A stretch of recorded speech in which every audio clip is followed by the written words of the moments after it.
ஒரு ராஜ்யத்தில் அரசர் அமைதியான ஆட்சி செய்து வந்தார். அவருக்கு மகள்கள் இருந்தார்கள்.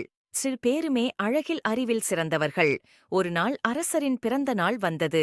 ராஜ்யத்தில் அனைவரும் அரசருக்கு பொன் பொருள் என பலவித பரிசுகளை கொடுத்தார்கள். அவரது மகள்களும் அரசருக்கு பரிசுகளை கொண்டு வந்தார்கள்.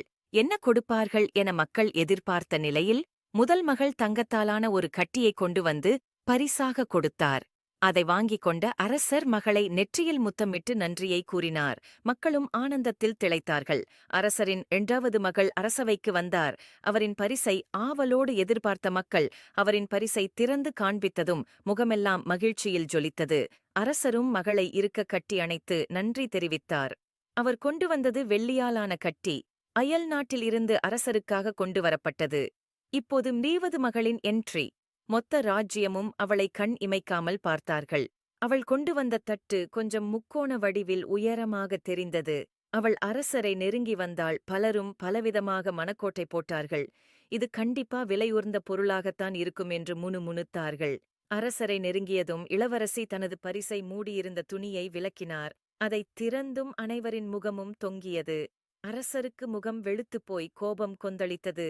என்ன இது என்று கேட்க, இளவரசி அது உப்பு தந்தையே என்றாள். அது தெரிகிறது. ஆனால் இதைதான் உன் தந்தைக்காக நீ பரிசாக அளிப்பாயா? உனக்கு பரிசாக கொடுக்க வேறு ஏதுமே கிடைக்கவில்லையா என்றார். அவள் இதன் அருமை உங்களுக்கு புரியவில்லை அப்பா என்றாள். அரசர் எங்கும் கிடைக்கும் இந்த பொருளை பரிசாக அளித்த நீ ராஜ்யத்தை விட்டு முதலில் வெளியேறு என்று கோபமாக ஆணையிட்டார். அவளும் சிரித்துக்கொண்டே அங்கிருந்து புறப்பட்டு சென்றாள். சிறிது நாட்கள் கடந்தன. ராஜ்யத்தில் உப்பின் விளைச்சல் இல்லாமலே போனது. எங்கு அலைந்தும் ராஜ்யத்திற்கு உப்பு மட்டும் கிடைக்கவில்லை. அவர் உண்ணும் உணவும் இப்போது உப்பில்லாமல் போக அவரால் எந்த உணவையும் உண்ண முடியவில்லை. அவர் மட்டுமில்லை, ராஜ்யத்தில் இருந்த மக்களுமே உப்பில்லாமல் உணவை உண்ண கஷ்டப்பட்டார்கள். மக்கள் வாழ்வதற்கு ஆதாயமாக இருப்பதே உணவுதான். அதை உண்ண முடியாமல் தவித்தார்கள். அரசருக்கு அப்போதுதான் புரிந்தது, தங்கம் வெள்ளியை விட சிறந்த பரிசு உப்புதான் என்று.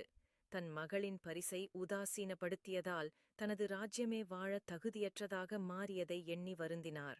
மகளை மீண்டும் ராஜ்யத்திற்கு வரவழைக்க முடிவெடுத்தார்.